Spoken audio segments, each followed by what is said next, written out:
নমস্কার, কেমন আছো তোমরা সবাই? পাইলের সংসারের একটি ছোট্ট ব্লগে তোমাদের সবাইকে স্বাগত জানাই। আজকে রান্না করেছিলাম পালং শাক। শাকটা অনেক দিন থেকেই আছে, 3-4 দিন হয়ে গেল, একটু শুকিয়ে গেছিলো, তো বেছে বেছে যেটুকু পাওয়া যায় আর কি সেটুকু নিয়েছিলাম। তো আজকে রান্নাটা আবার একটু অন্যরকম হয়ে গেছে। আসলে আগের দিনের একটু আলু ভাজা ছিল, এবার বাসি আলু ভাজা গরম করে ছেলেকে দেবো, তাই ভাবলাম যে আলু ভাজাটা যখন আছেই তাহলে সেটাই বরং পালং শাকের মধ্যে দিয়ে দিই। আর তার সঙ্গে একটু বেগুন দিয়েছিলাম, আর যেভাবে আর কি ডাল দিয়ে একটু তেল করতে হয় সেটা করেছিলাম, আর তার সাথে করেছিলাম চিকেন। এবার মানে একটু গ্রেভি হালকা করেছিলাম, কারণ রাত্রে তো আবার খেতে হবে। তো ছেলের জন্য একটু কম ঝাল দেওয়া রেখে দিয়েছিলাম, আমারটা একটু ঝাল দিয়ে নিয়েছিলাম। তো পরে খেতে গিয়ে বুঝলাম যে ছেলেটা আর আমারটা সিম্পলই হয়েছে, মানে আমারটা একটু আমি হালকা লঙ্কা গুঁড়ো অ্যাড করেছিলাম, কিন্তু সেটা ঝাল হয়নি, কারণ লঙ্কা গুঁড়ো খেতে ভয় লাগে, মানে পেটে কোনো সমস্যা হতে পারে সেই জন্য ভয় লাগে। তো আমি আমারটাই তাও অল্প পরিমাণ দিয়েছিলাম, কিন্তু পরে খেতে গিয়ে একদম ঝাল লাগেনি, সেই জন্য ওই চিকেনটাকে আবার পরের দিন ভালো করে একটু লঙ্কা বাটা দিয়ে কষিয়ে নিয়েছিলাম।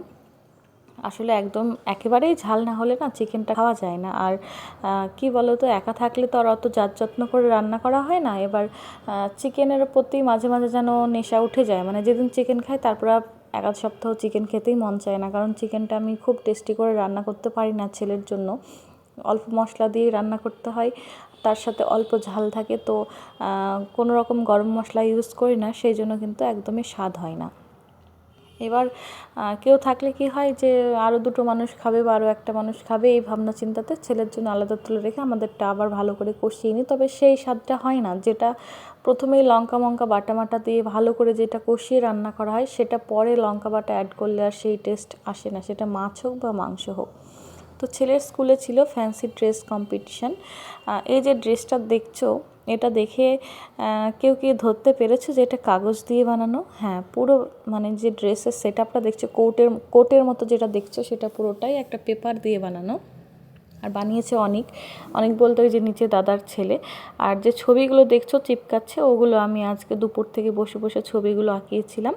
আর ছবিগুলো সত্যিই ভালো হয়েছিল, একদম রিয়াল তাই মনে হচ্ছিলো, দেখি খেতে মন চাইছিল, লোভ হচ্ছিল। তো সন্ধ্যা আগের দিন কিন্তু অনেক এসে এই কোটটা বানিয়ে দিয়ে গেছিলো, আজকে আমি ছবিগুলো তৈরি করলাম। আর ও এসেছে এখন টুপিটা বানাতে, তো আমি ওকে বললাম যে তাহলে তুমি আগে এগুলো চিপকে দাও।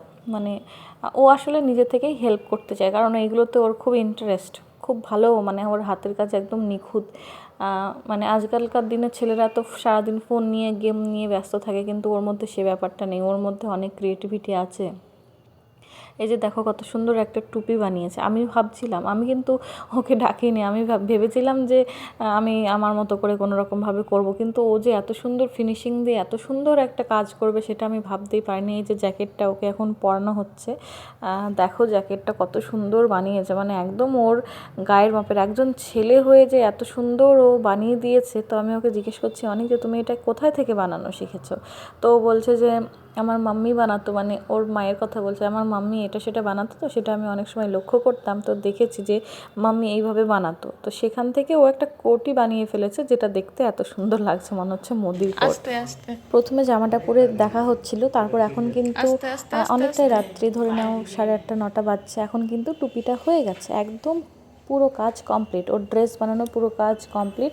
শুধু স্পিচটা এখনও ভালোভাবে আমি রেডি করতে পারিনি, বারবার রিভাইজ করাচ্ছিলাম, যার জন্য একটু হালকা এখনও বাজছিল। তবে রাত্রিবেলায় ঘুমানোর আগে আর 4-5 বার করে নিলে আশা করি ও ভালোভাবেই বলতে পারবে। আর সকালেও অনেকটা সময় আছে, ইচ্ছে আছে সকালেও তাড়াতাড়ি করে উঠবো, আর স্পিচটা বারবার বলালেই ও ফ্লুয়েন্টলি বলতে পারবে। আসলে কি হচ্ছে খুঁজলে বলতো, হবে না, একবার খুব কিচ্ছু হবে না। সুন্দর করে বলো, বলছে। স্পিচটা বলো Hello everyone. অ্যাক্টিং করে। Hello everyone. I think I've done this once. Today I will present elephant watches and food. Elephant art with the words milk, eggs. Now fruit art, picture, lollip, ice cream. Food makes us tall and strong. The food makes us sick and so friends, eat jelly fruit and stay happy. ভালো হয়েছে। কখন যে এত জোরে ভূতের মতো হেসেছি, এখন আমি এডিট করতে গিয়ে দেখছি যে এত জোরে আমি কেন হাসছিলাম। তো আসলে ভালো লাগছিল, একটু একটু করে চেষ্টা করছিল বলার। এইসব কাজগুলো কি বলো তো, এগুলো হয়তো ফালতু একটা কাজ অনেকের কাছেই হতে পারে, ফালতু একটা কাজ, বা আমরা অনেক সময় ভাবি কী ফালতু কাজ দেয়, কিন্তু এগুলোর জন্য যে এই বয়সে ওরা এত কিছু শিখছে, মানে হেলদি ফুড কোনটা, জাঙ্ক ফুড কোনটা, এত সুন্দর করে স্পেসটা শেখানো হচ্ছে, তার সাথে ওরা বসে বসে ধৈর্য ধরে বাচ্চাগুলো দেখছে যে এইভাবে এইগুলো বানাতে হয়, এগুলোও কিন্তু একটা ভালো নেশা। এবার অনেক বাচ্চাদের এই আমরা মায়েরা যখন এগুলো বানাচ্ছে, অনেক বাচ্চারা এটা ক্যাচ করে নেবে, মানে ওরাও চাইবে আস্তে আস্তে কিছু বানাতে চেষ্টা করবে। তো একদিক দিয়ে ব্যাপারগুলো ভালো লাগছে যে সবসময় ব্যস্ত ব্যস্ত একটা ব্যাপার, স্কুল থেকে কোনো সময় মানে খালি হাত ছাড়ে না, সবসময় বিজি করে রাখে, মাম্মিকে প্লাস বাচ্চাকে দুজনকেই বিজি করে রাখে, এই ব্যাপারটা খুব ভালো লাগে। আর এই যে কিট্টু আর আমি, মানে যেহেতু দুদিন মাঝে ভিডিও দিইনি, আসলে একটু মাঝে মাঝে লো ফিল করি, কেন জানি না, মাঝে মাঝে ভালোই লাগে না। তো 3-4 দিনের ভিডিও সব মানে 3-4 দিনে একটু একটু করে ক্লিপ নেওয়া আছে, সেগুলোই তোমাদের সাথে শেয়ার করছি। কিট্টু এখানে সকালবেলায় দুধ হরলিক্স খাচ্ছিল, আজকে হয়তো যত সম্ভব, আজকে শনিবার, আর শনিবারের দিন সকালবেলায় এখন একটু বাজারেও যেতে হবে, এখন কিট্টুকে আগে একটু দুধ হরলিক্স দিয়ে নিচ্ছিলাম, আর আমি কিন্তু এদিকে খাচ্ছিলাম চা, কারণ অনেকটাই বেলা হয়ে গেছে। শনি রবিবারে আমরা একটু লেটই উঠি, মোটামুটি 7:30টার সময় উঠেছি, 7টা কি 7:30 এমনটাই হবে। কখন পড়তে বসবি? পড়তে কখন বসবি? পড়লে আবার কখন? পড়লে আবার কখন? দুদিন তো পড়তে বসিস নি, চুপচাপ দুধ খেয়ে না।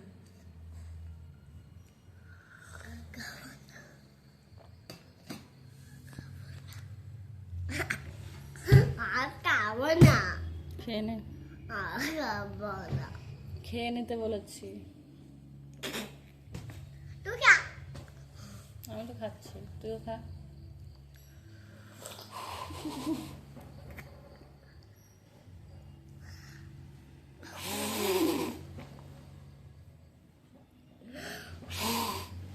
খেয়ে নে, খেয়ে নে।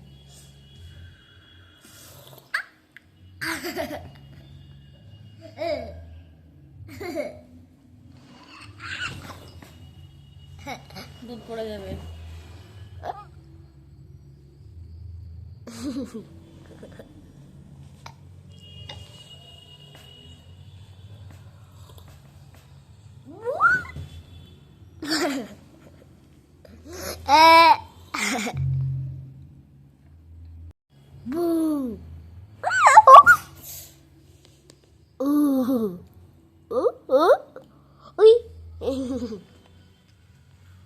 বেশ কিছুদিন আগেই কিট্টুর একটা ভয়েস দিয়েছিলাম, তো সেখানে একজন কমেন্ট করেছিল যে কিট্টু তোতলা না, কেমন করে কথা বলে। আসলে ও তোতলা, কেমন করে কথা বলে এটা কোনো ব্যাপার না, বাচ্চারা তোতলাই হয়। যেমন এই যে কথাটা বললো, আল থাবো না, এটা তো বাচ্চারাই বলে, এটাতে আবার কেমন কথা হওয়ার কি আছে। আর বাচ্চারা তোতলা হলে ভালো লাগে, কারণ এটা বাচ্চাবেলাতেই একমাত্র হয়, আর বাচ্চাবেলাতেই শুনতে ভালো লাগে, বড় হয়ে গেলে তো আর ভালো লাগবে না, বা বড় হলে একা একাই ঠিক হয়ে যাবে। আর ওর কথাবার্তার টান একটু আলাদা হয়ে গেছে, কারণ ও যখন 1 বছর 3 মাস বয়স, যখন ও কথা বলা শেখেনি, তখন থেকে আমরা ব্যাঙ্গালোরে থেকেছি, ব্যাঙ্গালোরে ঘরের মধ্যে আমি ওর বাবা বাংলায় কথা বলেছি। এবার ওর সঙ্গে যখন কোনো দিদি বা ফ্রেন্ডরা খেলতে এসেছে ঘরের মধ্যে, তখন হিন্দিতে কথা বলেছে। আবার আমি যখন ওকে পার্কে নিয়ে গেছি খেলতে, তখন ও বাচ্চারা ওর সঙ্গে হিন্দিতে কথা বলেছে, মানে হিন্দি বাংলা সব মিলিয়ে চলেছে, তার মধ্যে কেউ ইংলিশে কথা বলে, তো ও সব ধরনের কথা বলার ভঙ্গিমাগুলো ওর মানে ও শুনতো, ও কিন্তু এক ধরনের কনফিউজড হয়ে যেত যে ও হিন্দিতে বলবে না বাংলাতে বলবে। এখনও একটা ব্যাপার আছে যে ও কোনো কথা বলতে গেলে না কিছুটা হিন্দি বলে ফেলে, কিছুটা বাংলা বলে ফেলে। আর এখন স্কুলে আপাতত ভর্তি হয়ে, স্কুলে যেহেতু ইংলিশ আর হিন্দিটাই চলে, একদমই বাংলা চলে না। আর এখানে যেহেতু আমরা আছি, এখানে তো 2-1টা বাঙালি বন্ধু অবশ্যই আছে, মানে যারা এখানকার স্থানীয়, তারা তো অবশ্যই বাঙালি। তো এখানেও তাই হচ্ছে স্কুলে, মানে এখন যে ধরনের ও কথা বলে, তার মধ্যে আধা হিন্দি আধা বেঙ্গলি, তার মধ্যে 2-1টা ইংলিশের ওয়ার্ড, এই সব মিলিয়েও কথা বলে। সেই জন্য কথা বলার সুরটা আমাদের বাঙালিদের মতো না, আমরা বাঙালিরা যত সুন্দর সুর করে কথা একটা বলতে পারবো, একটা কথায় টান থাকে, সেই টানটা ওর কথার মধ্যে নেই। তো এটা আস্তে আস্তে ঠিক হয়ে যাবে, আর টান টান করেই কথা বলতে হবে এমনটাও কোনো ব্যাপার নেই। তো এই যে ব্যাট বলটা দেখছো, এখন ও 24 ঘন্টা ব্যাট বল নিয়েই খেলা করে, কারণ অনলাইন থেকে এটা অর্ডার দিয়েছিল ওর বাবা, এসেছে একদিন হলো। আর এই যে সকালবেলায় প্রচুর জামা কাপড়, মানে ও ওখানে খেলছিল, জুতো টুতো সব লাইন দিয়ে সাজিয়ে দিয়েছিল, কারণ বলটা বারবার নিচে চলে যাচ্ছিলো। তো ওখানে খেলছিল, তো আমি বললাম বাবু চল ওপরে, আমি জামা কাপড়গুলো কাচবো, তুই ওপরে ছাদে খেলবি। তো ওই যে কার্নিশের ওপর গাড়িটা চালাচ্ছিল, ওখানে রোদ্রে দাঁড়িয়ে দাঁড়িয়ে খেলছিল, ওর একদিক দিয়ে ভালো হচ্ছিল, আবার এখানে আমি বসে আছি, এখানেও হালকা রোদ, কাচতে বেশ ভালোই লাগছিল। আসলে আমার সমস্যা কী হয় জানো তো, কোমরে যেহেতু সমস্যা আছে, তো প্রচুর জামা কাপড় হলে না আমার আগেই ভয় লেগে যায় যে আজকে এত জামা কাপড় কাচ্ছি, তাহলেই তো মানে 1-আধ ঘন্টা পর থেকেই শরীরটা খারাপ করবে, মানে প্রচণ্ড পরিমাণে ক্লান্ত হয়ে যায়। যখনই একদিনে অনেকটা বেশি কাচাকুচো হয় সেদিনই এমনটা হয়। আর আজকে একটু বেশি কাচাকুচো করছি, কারণ 2 ঘরের বেডশিট, পিলো কভার সব চেঞ্জ করা হয়েছে। আর আজকে আমার একটা দাদা আসবে, মানে আমার মামার ছেলে আসবে, সেই জন্য দেখলাম যে সব কিছু কেচে কুচে দিই। আর মানে শীতের মধ্যে বুঝতেই পারছো, গায়ে দেওয়ার জন্য অনেক কিছু লাগে, সেগুলো একটু রৌদ্রের মধ্যে দিয়েছিলাম। প্রচুর কাচাকুচি, তো মানে হাজব্যান্ডের কথাই মনে হচ্ছিলো যে ও থাকলে একটু হেল্প করে দিত। তো তারপর আমরা দুজনে বাজার চলে গেছিলাম, আমি আর কিট্টু একটু চিকেন আনতে গেছিলাম। যেহেতু দাদা পরীক্ষা দিতে এসেছে এখানে, তো পরীক্ষা শেষ হয়ে আস্তে আস্তে ওর প্রায় সন্ধ্যা হয়ে যাবে। তো দেখলাম আজকে সকালে বেশি কিছু ভারী ব্রেকফাস্ট বানাবো না, কারণ দুপুরে রান্না করব, আবার সন্ধ্যাবেলায় গরম গরম দাদার জন্য রান্না করব। তো এখানে আমি আগের দিন রুটি ছিল, যেটাকে একদম ভালো করে গরম করে সেঁকে নিয়েছি, তার সঙ্গে একটু রসুনের আচার আর একটু করে কাঁচা পেঁয়াজ দিয়ে খাচ্ছিলাম। মানে মাঝে মাঝে এই ধরনের খাবারগুলো খেতে মন চায়, এমন না যে রান্নার ভয়ে না, আসলে ছেলেকে ওই দিকে কিন্তু আমি ব্রেড অমলেট বানিয়ে দিয়েছিলাম। আর রুটিটা যেহেতু ছিল, দেখলাম যে নষ্ট করব, আর বাসি রুটির জন্য আবার কী বা রান্না করব, সেই জন্য দেখলাম যে একটু আমি পেঁয়াজ দিয়েই খাবো। তারপর মনে হলো যে থাক, পেঁয়াজ লঙ্কা খাওয়ার থেকে একটু আচারটা দিয়ে খাই, আচারটা অনেক দিন হলো খাওয়া হয় না, ভালো লাগে আচারটা খেতে। আর আমার ছেলের খেতে গেলেই স্যালাড লাগে, আর বিশেষ করে এই ধরনের খাবার, ডিম জাতীয় কোনো খাবার খেতে গেলে ও কিন্তু এমনটাই করে, একটু শসা নেবে, একটু পেঁয়াজ কুচি নেবে, একটু সস নেবে, দিয়ে খেয়ে নেয়, ভালোই হয়, পেটটা বেশ ভালোভাবেই ভরে যায়। আর এই যে মাছগুলো দেখছো, এটা ফ্রিজে ছিল আগের দিনের, তো ফ্রিজ থেকে মাছটা বের করলাম, আর ওই বক্সের মধ্যে আবার চিকেনটাকে রেখে দিলাম। চিকেনটা এখন রান্না করব না, এই চিকেনটা রান্না করব বিকেলবেলায়। আর মাছটা এখন রান্না করব, রান্না করে আমি কিট্টুর জন্য 1 পিস ভাজা রেখে দেবো, আমি 1 পিস 2 পিস খাবো, আর দাদার জন্য কিন্তু তুলে মাছটা আলাদা করে রেখে দেবো। আর পরে রাত্রিবেলায় ওইগুলো আবার হচ্ছে গরম করে দেবো। তো বেশি কিছু রান্না করব না, মাছের ঝোল করব, তার সঙ্গে আলু পেঁয়াজ ভাজা করব, আর মুসুর ডাল করব, আর রাত্রে চিকেন ভাত তো হবেই। তো এমনটাই ইচ্ছে আছে, তো আপাতত চিকেনটাকে ডিপেই রাখলাম, কারণ এখন তো ওই সকালবেলা 11টা বাজে, তারপরে দাদা আস্তে আস্তে তো অনেক সময় লাগবে, সেই জন্য ডিপেই রেখে দিলাম, বিকেলবেলায় রান্না করার 1-আধ ঘন্টা আগে বের করে নেব। তো এই হচ্ছে মাছ, আগের দিনেও মাছ করেছিলাম ভাজা কিট্টুর জন্য শুধুমাত্র, তো সেই মাছ ভাজাটারই তেল ছিল, তো সেজন্য ভালোই সুবিধা হলো। আর ডালটা একটু বেশি করেই করলাম, যে রাত্রিবেলায় আর ডাল করব না, এই ডালটাই রাত্রিবেলায় দাদাকে গরম করে দেব, এমনটাই ইচ্ছে আছে। তো এখানে ডাল মোটামুটি রান্না আমার কিন্তু এখানে হয়ে গেছে, স্নান ধান কিন্তু সবই হয়ে গেছে, ছেলেকেও স্নান ধান সব করিয়ে নিয়েছি। আর কি বলো তো, এখন ওই থালা বাসন আছে অনেকগুলো, ওই থালা বাসনগুলো ধুয়ে, মানে যেটুকু কাজ আর কি এগিয়ে রাখা যায় সেটুকু কাজ করে নেব, কারণ বিকেলবেলায় রান্না করাটা একটু কেমন যেন বাধা বাধা লাগে। তবু আমি ইচ্ছে করলে এখন চিকেনটা করে রাখতে পারতাম, কিন্তু দেখলাম যে থাক, দাদা আসবে, ও তো সেই 10টার সময় এক্সাম দিতে বেরিয়েছে, কারণ ও যেখান থেকে ও যাতায়াত করছে, ওর মামার বাড়ি থেকে যাতায়াত করছিল, তো সেখান থেকে ওর পরীক্ষার যে জায়গাটা সেটা অনেকটা দূরে। তো সেই জন্য আমি দেখলাম যে, আমি ফোন করলাম যে তুই এখানে চলে আয় রাত্রিবেলাটা, কারণ ও সকালবেলায় উঠে আবার বাড়ি যাবে, মানে নিজের বাড়ি যাবে, মামার বাড়ি আর যাবে না, এখন আপাতত কদিন পরীক্ষা নেই। তো সেই জন্য আমি বললাম যে এখান থেকে তো কাছে, তুই এখানে চলে আয়, রাত্রিবেলায় ঠান্ডার মধ্যে আর অত দূর যেতে হবে না। তো এই হচ্ছে রান্না বান্না। আর এটা হচ্ছে রাত্রিবেলায় ও যেটা বলছিলাম, যে ভেবেছিলাম যে চিকেনটা দুপুরে রান্না করবো, তারপর দেখলাম না, ও আসলেই গরম গরম ভাত চিকেন সব করে দেবো, তাহলে খেয়ে একটু আরাম পাবে। তো এখানে সামান্য কিছু রান্না আমি করেছিলাম, যেগুলো তোমরা অবশ্যই দেখেছো। তো সেই জন্য চিকেনটা এখন গরম গরম রান্না করলাম, ভাতটা গরম গরম আছে, যাতে ওর খেয়ে একটু শান্তি পায়। আর এটা হচ্ছে ভোরবেলায়, ও মোটামুটি 6টার সময়ই বেরিয়ে যাবে আর কি ভিডিও অনুযায়ী। তো সেই জন্য কিট্টুর বাবা আগে থাকতেই বলে রেখেছিল যে সকালবেলায় অবশ্যই কোনো ব্রেকফাস্ট তুমি বানিয়ে ওকে টিফিনে দিয়ে দিও।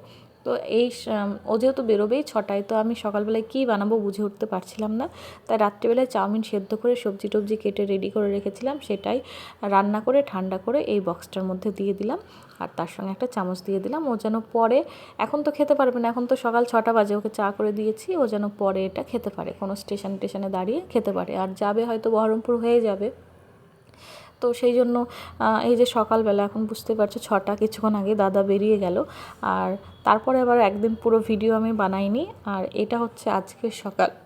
আজকে সকালটা কি বলবো, মানে খুব শান্ত একটা সকাল, বোরিং একটা সকাল। কেন জানি না আজকাল কিসের মধ্যে মাথা ঢুকে গেছে, কি ভাবনা চিন্তা করি মাঝে মাঝে না, ভালো লাগে না।